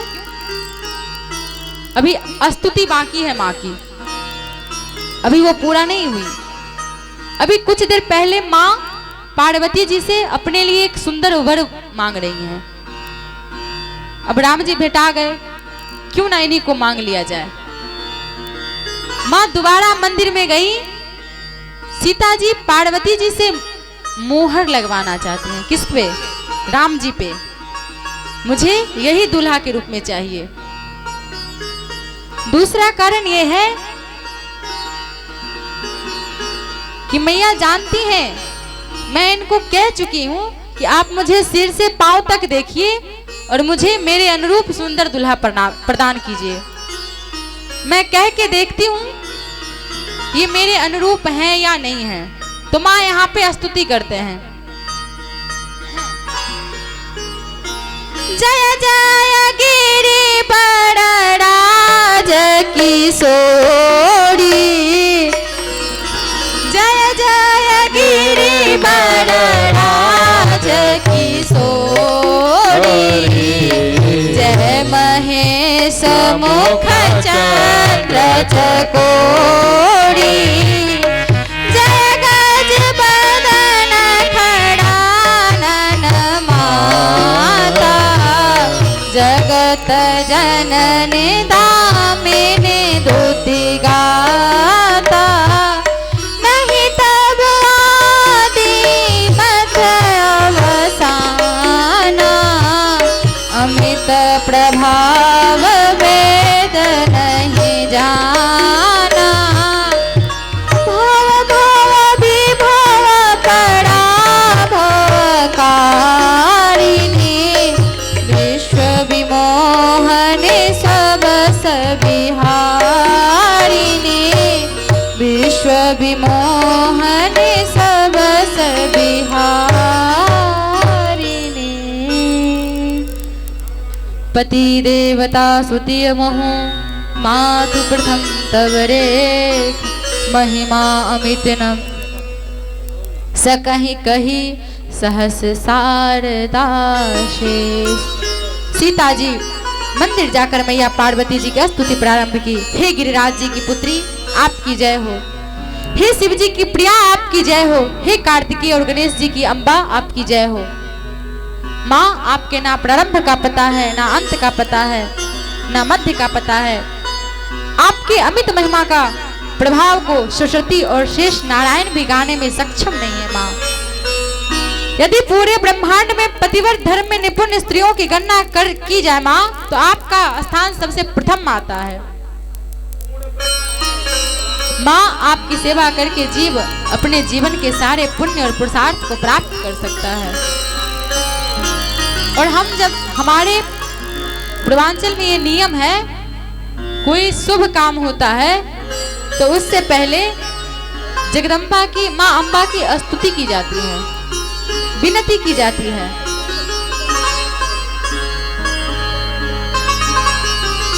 क्या? निमिया के डारी मैया,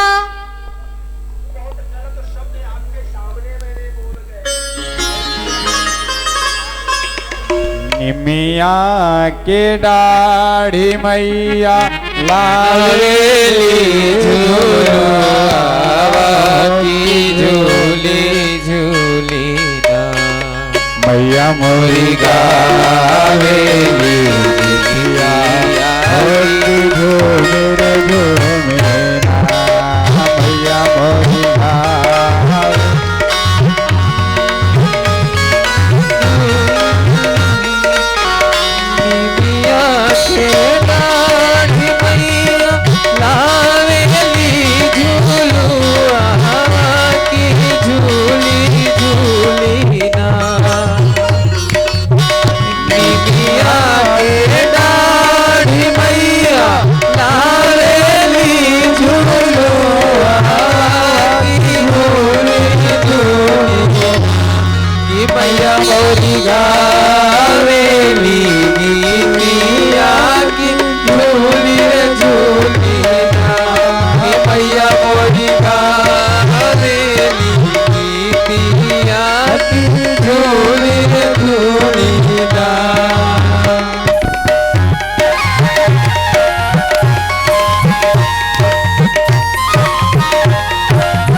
झूलता झूलत मैया के लागली पियसिया की चाली रे भैली ना।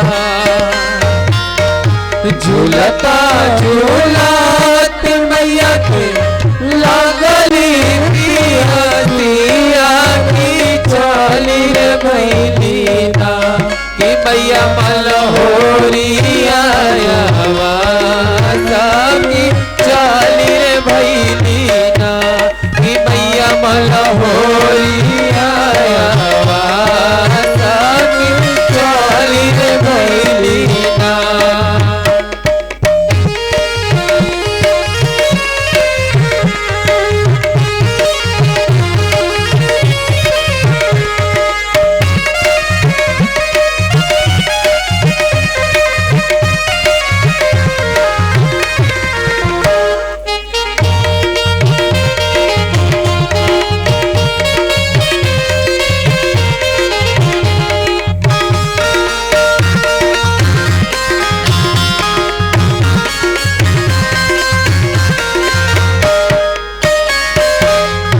सूतला बाड़े की जागले मलिनिया की बूंदावे कना। सूतला बाड़े की जागले मलिनिया की बूंदावे कना। कि मोह के पानिया पिया मालिक बूंदावे कना।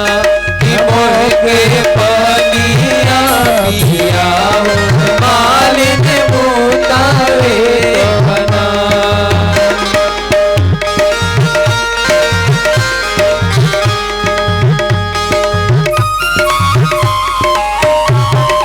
जय हो।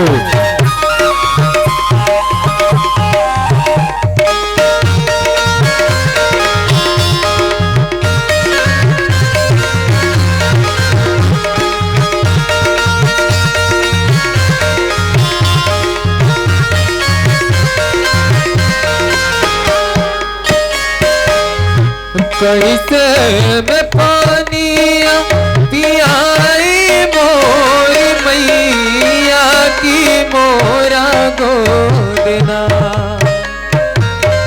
कैसे में पानिया पियाई मोर मैया की मोरा गोदना। कि दिले राऊ रे बलकवा की मोरा गोदना। कि दिले राऊ रे बलकवा की मोरा गोदना। निमिया के डाढ़ मैया लागली झुलुआ की झूली झूली ना। निमिया के डाढ़ मैया लागली झुलुआ की झूली झूली ना। कि मोह के पानिया पिया मालिक बूंदावे कना। कि मोह के पानिया पिया मालिक बूंदावे कना। कि मोह के पानिया पिया मालिक बूंदावे कना। मोहि के पनिया पियाबा मालिन बूंदे करना। माँ की वंदना। सीता जी आकर प्रणाम करके स्तुति करके कहती है, माँ आप मेरे मन के मनोरथ को ठीक से जानती हैं, मैं कहूंगी नहीं, आप उसको पूर्ण कीजिए। और माँ पार्वती जी सीता जी को आशीर्वाद देती हैं। ये छंद तो लगभग सबको याद होंगे।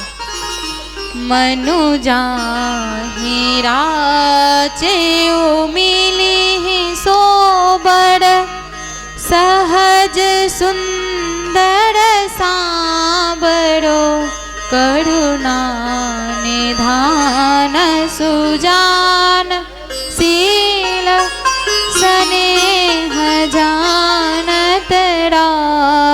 सावरो एही भांति गौड़िय शीस सुनी सिया सहित हिया हरसियली तुलसी भवानी पूजी पुनि पुनि मुदित मन मंदिर चली। हाँ मुदित मन मंदिर चली। क्या कहा माने? मनु जाहि राच्यो मिलहि सोवर सहज सुंदर सावरो। मनु जाहि राच्यो, मन में जो रचा है मिलहि सोवर वही बर मिलेगा। कौन? सहज सुंदर सावरो, जो सहज है, सुंदर है और सांवले रंग का है, वो कौन है? करुणा निधान, करुणा के भंडार।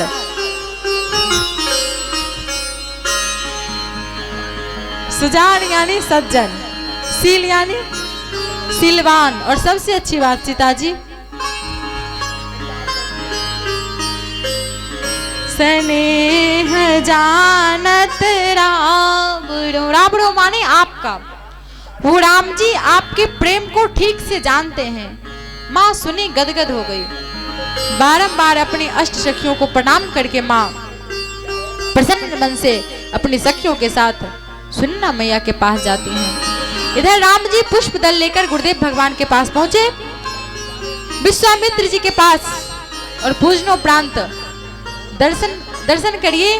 विश्वामित्र जी से राम जी ने सब बताया। क्या बताया? राम कहा सब कौशिक पाही। राम जी का काम छिपाने का नहीं है, राम जी सब कह देते हैं। राम कहा सब कौशिक पाही। क्या कहा? वार्ता तो हुई नहीं थी। राम जी सीता जी को देखे और सीता जी राम जी को देखे, तो ही कहे होंगे ना। गुरुदेव जनक जी की लाडली जानकी जी भी आई थी पुष्प वाटिका में, वो हमें देख रही थी और हम भी उनको देख लिए। सीता जी को पार्वती जी ने आशीर्वाद दिया। विश्वामित्र जी बोले उधर सीता जी को पार्वती जी ने आशीर्वाद दिया, और राम इधर मैं आपको आशीर्वाद देता हूँ। क्या? अरे सुफल मनोरथ हो तुम्हारे, राम लखन सोनी भय सुखारे। राम लखन सोनी भय सुखारे। आशीर्वाद मिला। भोजनोपरांत फिर भोजन भया। दोपहर में विश्राम, संध्या व्यारु आरती, रात्रि भोजन। अगला दिन आज धनुष यज्ञ का दिन है। राम जी लक्ष्मण जी प्रातः क्रिया से निवृत्त होकर बैठे। अभी तब तक जनक जी महाराज ने सदानंद जी को भेजकर आदर पूर्वक विश्वामित्र जी को दोनों राजपुत्रों के साथ यज्ञशाले में बुलवाया। राम जी रंगभूमि में जा रहे हैं, ये सूचना मिलते ही राम जी से पहले पूरी मिथिला आकर बैठ गई। अब राम जी यहाँ एक ही हैं, लेकिन पूरे मिथिला वासियों का भाव ऐसा है कि एक ही राम जी सबको अलग अलग दिखाई पड़ने लगे। कब? जब यज्ञशाला में प्रवेश कर रहे हैं। उस धनुष यज्ञशाला में जितने असुर थे, राक्षस थे, दैत्य थे, जो कपट का स्वरूप धारण करके आए थे, नकली मायावी बनकर आए थे, उन सभी असुरों को राम जी उनका काल दिखाई पड़ने लगे। जिन राजाओं को लगता था कि हम वीर हैं, धरती के सबसे वीर, उन राजाओं को राम जी परम वीर दिखाई पड़ने लगे। ज्ञानी राजाओं को राम जी परम तत्व दिखाई पड़ने लगे। जो भक्त थे उनके लिए भगवान दिखाई पड़ने लगे। विदुषियों को राम जी विराट रूप दिखाई पड़ने लगे। ज्ञानियों को, जनकपुर के मिथिला के नर नारियों को अपने रिश्तेदार दिखाई पड़ने लगे, और जनक जी महाराज सुनैना जी को अपना लड़का दिखाई पड़ने लगे। गोस्वामी जी कहते हैं ये सूची इतनी बड़ी नहीं थी, बहुत लंबी है। एक ही बात कहता हूं, जिनके रही भावना जैसी, प्रभु मूर्ति तिन्ह देखहि तैसी। सबने अपनी अपनी भावना के अनुसार भगवान का दर्शन किया। जनक जी महाराज ने विश्वामित्र जी को पूरे रंगमहल का दर्शन करवाया और जनक जी महाराज विश्वामित्र जी से पूछते थे, सरकार रचना कैसी है? विश्वामित्र जी कहते थे, भली रचना मुनि निपुण सन कहेऊ। विश्वामित्र जी कहते थे, दिव्य रचना है। जनक जी महाराज सबसे ऊंचे वाले आसन पर राम जी सहित विश्वामित्र जी को बिठाए। सब मंचनते मंचु एक सुंदर विशद विशाल, मुनि समेत दो बंधुतः बैठाड़े महिपाल। मुख्य आसन पर सबसे ऊंचे वाले मंच पर विश्वामित्र जी बैठे और अगल बगल दोनों तरफ छोटे छोटे आसन पर दाहिनी ओर राम जी बैठे हैं और बाईं ओर लक्ष्मण जी बैठे हैं। अब जनक जी महाराज ने सीता जी की सखियों को आदेश देते हुए कहा कि रंगभूमि में मेरी बेटी किशोरी जी को लाया जाए। माँ के हाथ में जयमाला है। माँ अपनी अष्ट सखियों के साथ धनुष यज्ञशाला में प्रवेश कर रही हैं। गावत गीत मनोहर बानी, सखियां गीत गा रही हैं। क्या? अरे सुंदर सलोनी प्यारी मिथिला दुलारी है सियाजू मोरी। सुंदर सलोनी प्यारी मिथिला दुलारी है सियाजू मोरी। मैं आ रही है। अरे कोटि न चंदा की जोड़ है सियाजू मोरी। कोटि न चंदा के जोड़ है सियाजू मोरी। मैं आई। गोस्वामी जी कहते हैं, आज तुलना किससे करूं? लक्ष्मी से ना, इनके भाई विष हैं। पार्वती से ना, इनका आधा शरीर है। सरस्वती जी से तो वो बहुत बोलती हैं। रति से नहीं, वो अपने पति के वियोग में दिन रात रोती हैं। आज तुलना करने के लिए कोई पात्र नहीं मिल रहा है। कहते हैं, उमा रमा ब्रह्मानी मिलकर समता न पावे है सियाजू मोरी। अरे लाजत रखियो का जोड़ है सियाजू मोरी। लाजत रखियो का जोड़ है सियाजू मोरी। मेरी माँ जैसे रंगभूमि में प्रवेश करती हैं, गोस्वामी जी कहते हैं, देखी रूप मोहे नर नारी। माँ के अलौकिक सौंदर्य को देखकर जितने नर नारी वहां पे थे सब मोहित हो गए।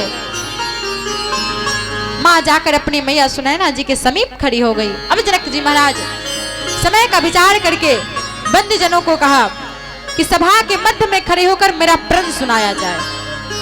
महाराज जनक के बंदीजन बीच में जाकर खड़े हुए और अपने भुजाओं को ऊपर किए। कहते हैं, बोले बंदी बचन बर सुनहु सकल महिपाल। पन विदेह कर कहि हम भुजा उठाए विशाल। बंदी जनों ने कहा, दीप दीप से आए राजा महाराजा ध्यान से सुनिएगा। आप सबकी भुजाओं का बल चंद्रमा है, चंद्रमा।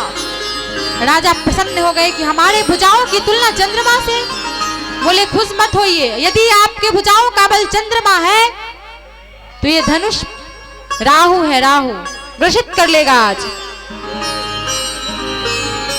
इस पिनाक की कठोरता पूरे विश्व में विदित है। आज आप में से राज समाज आज जो ही तोड़ा, आप में से जो भी इस धनुष को तोड़ेगा तीनों लोकों में उसकी कीर्ति फैलेगी। और हमारे महाराज जनक जी बिना सोचे अपनी बेटी जानकी जी का विवाह बिना विचारे उस वीर का विरण करके विवाह कर देंगी। यही हमारे जनक की प्रतिज्ञा है। बंदी जनों ने जैसे प्रण सुनाया, राजा तमतमा के खड़े हो गए। कितने? 2-4 नहीं, 200-300 राजा एक साथ खड़े हो गए। बंदी जन बोले बैठिए, एक एक करके आइए। गोस्वामी जी कहते हैं जो सबसे पहले थे खड़े, वो राजा खड़े हुए, पड़ी कर बांधी उठे अकुलाई, जाने से पहले चले इष्ट देवन सिर नाई। खड़े हुए, मुकुट सम किए, अपने धोती ठीक किए, आज हम तोड़ के ही मानना है। अब समझिएगा, एक राजा जा रहे हैं, यदि एक धनुष के पास जा रहे हैं, गोस्वामी जी कहते हैं कि उस धनुष यज्ञशाला में कम से कम 10,000 राजा थे। यदि एक राजा जा रहे हैं तो कितने बच गए? 9,999। एक राजा कह रहे हैं कि अपने इष्ट देव से प्रभु कृपा कीजिएगा कि टूट जाए। अब जो बचे 9,999 थे वो कह रहे हैं प्रभु बचाइएगा कि इससे ना टूटे। अब कहा एक राजा की प्रतिज्ञा, कहा 9,999 राजा की प्रतिज्ञा। बेचारे एक वाले पीछे पड़ जाते थे, कुछ नहीं हुआ। खड़े भये, जैसे बारी आए तमकी ताकी त किसी धनु धरही, उठे न कोटि भांति बल करही। जाकर राजा पकड़ कर, घसीट कर, लेट कर, सो कर, जैसे होता है वैसे करते हैं, करोड़ों उपाय करते हैं, लेकिन किसी से धनुष हिला तक नहीं, टस से मस नहीं हुआ। एक एक करके सब गए, लेकिन ज्ञानी राजा नहीं गए। बगल वाले बोले क्या दम नहीं है? बोले ना, हम भूपति हैं और सीता जी भूमिजा हैं। मैं अपनी बहन से, अपनी बेटी से विवाह करने नहीं आया हूँ, उनको आशीर्वाद प्रदान करने आया हूँ। ज्ञानी राजा उठे ही नहीं, गए ही नहीं, वहीं से धनुष को प्रणाम किए और अपने स्थान पर बैठ गए। एक राजा कहते हैं कि अगर अकेले नहीं तोड़ सकते हैं तो एक काम किया जाए, मिलकर तोड़ा जाए। ये प्रथा प्रचलित है। अब 10,000 राजा एक साथ लगे। ए जी भूप सहस 10 एक ही बारा, अलगे उठावन टरय नटारा। 10,000 राजा एक साथ लगे, लेकिन धनुष फिर भी अपने स्थान से टस से मस नहीं हुआ। जाकर सब अपने अपने स्थान पर बैठ गए। जनक जी महाराज कहते हैं जितने भी राजा महाराजा यहाँ बैठे हैं, ध्यान से सुनिएगा। आप में से कौन नहीं आए? देवता नहीं आए, दैत्य नहीं आए, मनुष्य नहीं आए, मुनि नहीं आए, नाग नहीं आए। सब कह रहे थे अभी तोड़ता हूं, किसी ने धनुष को हिलाया तक नहीं। मेरी बेटी सुंदर है, ये कीर्ति वर्ण करने योग्य है, परंतु लगता है ब्रह्मा ने इस कीर्ति को वर्ण करने योग्य किसी को धरती पर भेजा ही नहीं। ध्यान से सुनिए, आज के बाद आप में से कोई कहेगा नहीं कि हम वीर हैं। मैं जान गया कि धरती वीरों से रिक्त हो चुकी है। ब्रह्मा ने मेरी बिटिया के विवाह भाग्य में विवाह लिखा ही नहीं है। तजहु आस निज निज गृह जाहू, लिखा न विधि वैदेह विवाहू। मैं जनक जानता यदि धरती वीरों से रिक्त हो चुकी है, मैं ये प्रण करके अपना हंसी कदापि नहीं करवाता। आज यदि अगर प्रण वापस लेता हूं तो मेरी कीर्ति कलंकित होती है, और यदि प्रण पे टिका रहता हूं तो मेरी बेटी कुंवारी रह जाती है। ये बात जब बोले लक्ष्मण जी को गुस्सा आया, लेकिन वो क्रोध पीकर बैठ गए। क्यों? गुरु जी हैं, भैया हैं, कुछ बोलेंगे। कोई कुछ नहीं बोले। जनक जी महाराज फिर बोले, जाओ जानते हो बिनु भट्ट भुवि आई, तो पुनि करी हत्याऊ ना हसाई। मैं जानता धरती पर कोई वीर नहीं तो ऐसी प्रतिज्ञा कदापि नहीं कराता। अब लक्ष्मण जी कहाँ इतना बर्दाश्त करने वाले, हाई टेम्परेचर आदमी। गोस्वामी जी कहते हैं माखे लखन कुटिल भई भाव है, रद पर फड़कत नयन रिसौ है। बहुत फरफराने लगे। लक्ष्मण जी सुन रहे थे, सुनते सुनते रद पर फड़कत नयन रिसौ है, नयन टेढ़े मेढ़े होने लगे, होठ फरफराने लगे, नेत्र से मानो अंगार की वर्षा होने लगी। लक्ष्मण जी का पूरा शरीर क्रोधाग्नि में कांपने लगा। रघुनाथ जी को प्रणाम करके बोले, प्रभु रघुवंश का एक बालक जिस सभा में बैठा हो, किसी की औकात नहीं कह दे कि धरती वीरों से रिक्त हो चुकी है, आपके रहते। कही जनक जस अनुचित बानी, कही जनक जस अनुचित मान, विद्यमान रघुकुल मन जान, विद्यमान रघुकुल।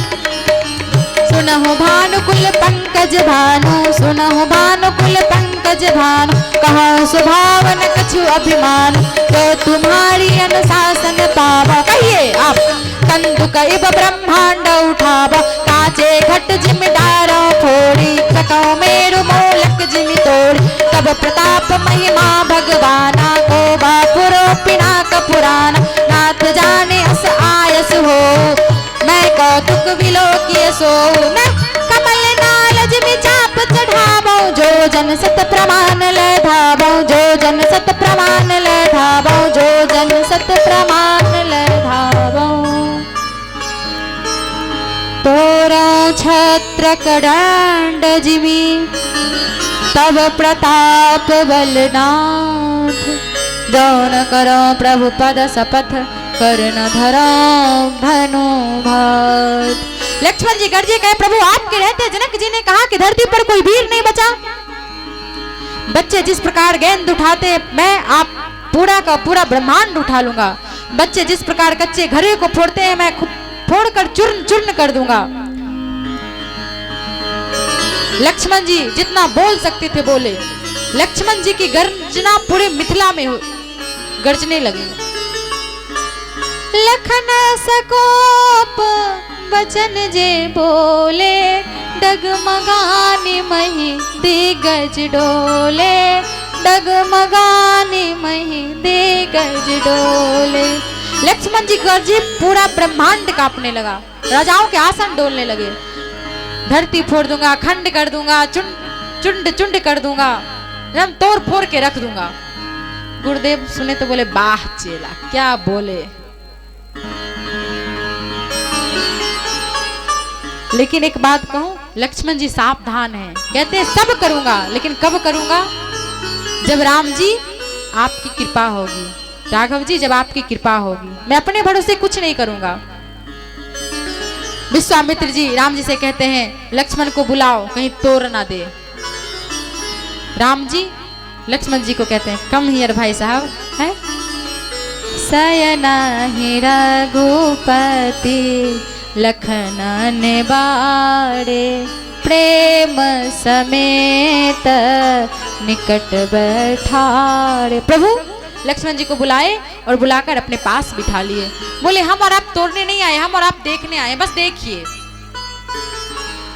अब उचित समय जानकर, उचित मुहूर्त जानकर विश्वामित्र जी रघुनाथ जी को देखते हुए कहा, राम अब आपकी बारी आ गई।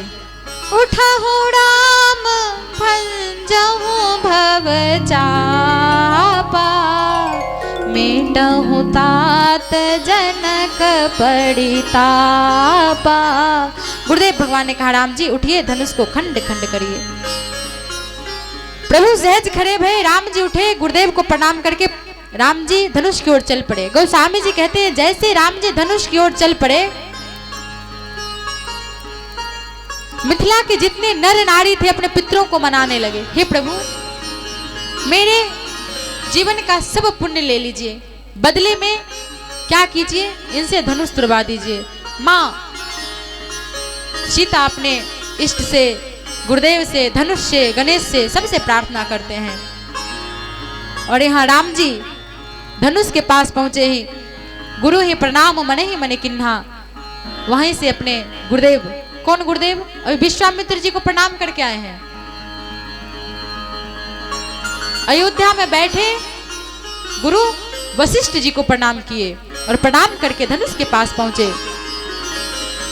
भगवान ने जैसे धनुष लिया, एक बिजली की चकाचौंध चमकती है, और जितनी देर के लिए बिजली चमकती है, बस उतनी ही देर में ए जीता में के उदामिनी जिमि सब लयो, पुनि नभ धनु मंडल सब भयो, लेत चढ़ावत खेचत गाढ़े, काहू न लखा देख सब ठाड़, गई छन राम मध्य धनु तोड़ा, भरे भुवन धुनि घोर कठोर, भरे भुवन धुनि घोर कठोर, भरे भुवन कठोर भरे भुवन घोर कठोर रब रवि बाज तज मार गुचल चिकर दिग्गज ढोल मही अहि कोल कुरम कलिकुल मले सुर असुर मुनि कर कान दिन सकल बिकल विचार हो दंड खंड राम तुलसी हाँ जयति बचन उचारे हाँ जयति बचन उचारे हाँ जयति बचन उचारे। भगवान ने जितनी देर धाम्ना स्वेन सदा निरस्तकोकं सत्यं परम धीमहि। ऐसे सच्चिदानंद स्वरूप प्रभु का हम ध्यान करते हैं। अब द्वितीय श्लोक में श्रीमद् भागवत महापुराण के अधिकारी, संबंध और प्रयोजन बताते हैं। और इस श्लोक में 3 बार अत्र शब्द का प्रयोग किया गया है। धर्म प्रोचित कैवत्र परमो निर्मत्सराणां सतां वेद्यं वासयमात्र यत्र वस्तु शिवदं तापत्रयोन्मूलनम्। इस श्रीमद् भागवत के अंतर्गत निष्कपट परम धर्म का निरूपण किया गया है। जीव का परम धर्म क्या है, इसकी चर्चा आगे विस्तार से करेंगे। भागवत प्राप्ति ही जीव का परम धर्म है, वही भागवत का प्रतिपाद्य विषय है। आगे कहते हैं निर्मत्सराणाम सताम। भागवत सुनने का अधिकारी कौन है? जिसके अंदर का मत्सर निकल गया हो, सत्पुरुष हो, महात्मा हो, जिसका अंतःकरण शुद्ध हो। आदमी 2 प्रकार के मत्सर काटते हैं आदमी को, एक मच्छर एक मत्सर। मच्छर तो काटता है तो उपाय है मच्छरदानी वगैरह, और मत्सर का मतलब होता है ईर्ष्या, किसी को देख करके जलना। इसका कौन सा उपाय है? कोई उपाय नहीं। उसका उपाय बड़ा कठिन है। दिन रात हृदय जलाता रहता है। उस जलन को भगवान की कथा ही शांत कर सकती है। ऐसे शांत होने वाला नहीं है। श्रीमद् भागवते महामुनि कृते किं वा परैरीश्वरः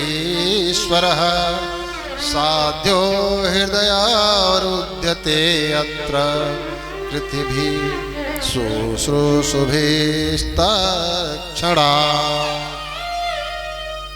जिस समय सुकृति पुरुष कथा श्रवण की इच्छा करते हैं, ईश्वर उसी समय तुरंत उसके हृदय में आकर के स्थापित हो जाते हैं। निगम कल्पतरो गर्लितम फलम सुखमुखादमृत द्रव संयुक्तम। निगम कहते हैं वेद को, और वेद रूपी इस विशाल कल्प वृक्ष का यह श्रीमद् भागवत महापुराण परिपक्व फल है।